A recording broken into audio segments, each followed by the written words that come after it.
Meu nome é Amanda, eu tenho 29 anos, eu sou do Piauí e eu fui protestante durante quase 20 anos da minha vida. Eu me converti na Igreja Batista, ficava perto da minha casa, aos 6 anos de idade e aos 9, quase aos 9, eu me mudei para a Assembleia de Deus, porque a minha mãe foi, eu acompanhei, eu era criança. Desde sempre na minha vida, a religião, Deus, saber o sentido da vida, sempre foi muito importante para mim. Então, eu nunca tive dúvida disso, que a gente tem que procurar o transcendente, o que está acima da matéria. Então, criado no meio protestante, eu tenho todos os cacoetes do protestantismo, então aquilo tornou-se a minha cultura. Comecei numa igreja mais, posso dizer, tradicional, que era a Igreja Batista, mas o meu crescimento mesmo, né, na adolescência e começo da idade adulta, foi na Assembleia de Deus, que é uma igreja, acredito que seja a mais numérica do Brasil.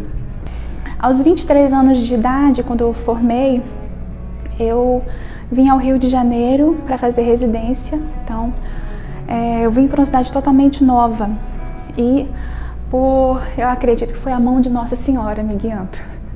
Eu acabei indo para uma instituição de caridade da Igreja Católica, que é a Ordem das Irmãs de Maria Imaculada, fundada por Santa Vicenta Maria. Então eu fui morar com elas, com as freiras, e quando eu cheguei lá, eu até lembro como se fosse hoje. Quando eu cheguei e vi aquele prédio imponente, eu pensei, nossa, essas freiras são malvadas. Eu lembrei de todos os filmes, livros, tudo aquilo que a Igreja Católica sofreu nesses 500 anos de difamação, aquilo veio no meu subconsciente. Eu pensei, meu Deus. Então veio toda aquela porcariada do cinema, da Inquisição. Eu falei, meu Deus, eu vou ser prisioneira delas. Nada disso.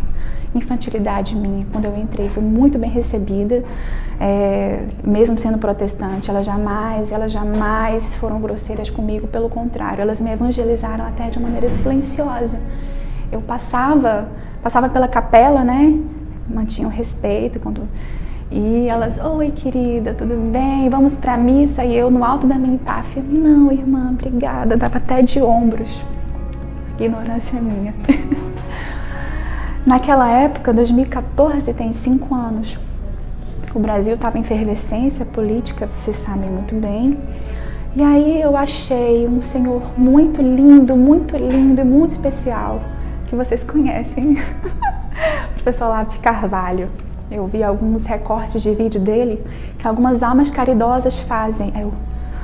Quando eu vi aquilo, eu falei comigo mesmo, esse homem está falando a verdade. Pesquisando tudo, né, estudando com o professor Olavo, até de maneira informal ainda, eu encontrei um vídeo que foi um divisor de águas, chama-se, tá até hoje no YouTube. Eu recomendo a todos que assistam esse vídeo com o coração aberto. Como debater com um cristão biblicista. Quando eu vi esse vídeo, foi um choque, porque aquilo batia de frente, estilhaçou tudo em que eu acreditei durante quase 20 anos da minha vida. Eu fui protestante dos 20 até, eu diria, os 25. Eu assisti a esse vídeo, eu tinha 25 anos. E eu fiquei chocada. Nessa época eu já convivia com muitos católicos no ambiente virtual do Facebook. E lá eu conheci uma pessoa muito especial, né? Que hoje é o meu padrinho de crisma. Primeiro se tornou meu amigo e hoje é meu padrinho de crisma, que é um dos membros do CDB.